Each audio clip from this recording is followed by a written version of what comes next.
5ই মেতে, আবার বলি 5ই মেতে যে রেনফলের সম্ভাবনাটা আছে সেটা কিন্তু উত্তরের দিকে, মানে কোস্টের, এটা কিন্তু পূর্বর দিকে এবং কোস্টের দিকে, মানে উত্তর 24 পরগনা, দক্ষিণ 24 পরগনা এবং পূর্ব মেদিনীপুর, এই 3টি জেলাতে খুব হালকা বৃষ্টিপাতের সম্ভাবনা। তার কারণ হচ্ছে যে 5 তারিখ থেকে আমরা দেখতে পাচ্ছি বে অফ বেঙ্গল, বঙ্গোপসাগর থেকে দক্ষিণবঙ্গে জলীয় বাষ্প ঢোকা শুরু করেছে এবং হাওয়ার গতিবেগটি দক্ষিণবঙ্গে আপনার টার্ন নিচ্ছে একটা সাইক্লোনিক ওয়েতে।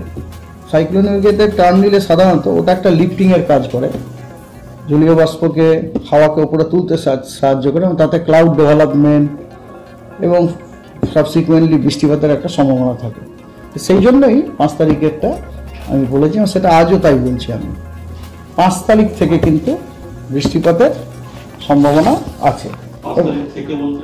না, ওটা I hope that it will continue, 5, 6, 7, 8 এরকম কন্টিনিউ করবে এবং ধীরে ধীরে ওটা বাড়বে, বুঝতে পেরেছেন?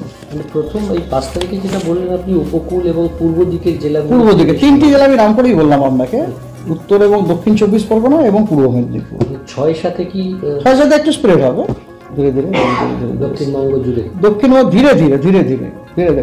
এরা কিরকম করে হয় শুনুন, প্রথমে দেখুন কোস্টালের পূর্ব দিকটা কভার হলো, তারপরে পুরো কোস্টালটা তো কভার হবে, তারপর আউটটু ওপরে উঠবে, বুঝতে পারছেন তো? কারণ জলীয় বাষ্পটা এইভাবে টান আছে, দেখুন চেষ্টা করে দেখুন, এইভাবে এরকম পশ্চিমবঙ্গের নিচেরটা এইদিকে যে বঙ্গোপসাগর এরকম ঢুকে গেছে, আমি বললাম না সাইক্লোনিক টান এরকম হবে না, এরকম হবে। তো তার মানে কি জলীয় বাষ্পটা কোন দিকে যাচ্ছে?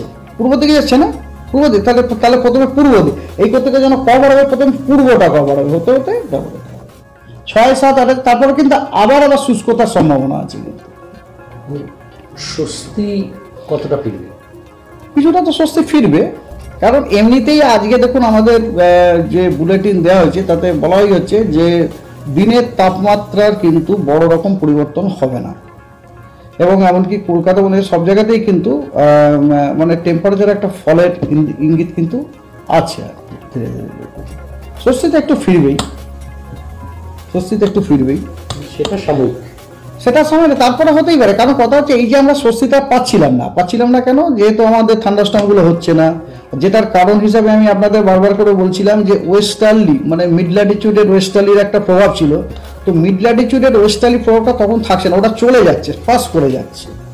মিড ল্যাটিটিউডের যে ওয়েস্টার্লি সিস্টেমগুলো সাধারণত পশ্চিম থেকে পূর্ব দিকে ওদের গমনটা হয়। এবারে কি হয়েছে যে পশ্চিম থেকে পূর্ব দিকে যেতে যেতে অনেক দিন ধরে এখানে আটকে পড়েছিল, এখন ওটা পাস করে যাচ্ছে বলে আমাদের এই সিস্টেমগুলো অ্যাটলিস্ট 5 তারিখের পর তো আছে, তারপরে তো আবার আমরা আপডেট করবো।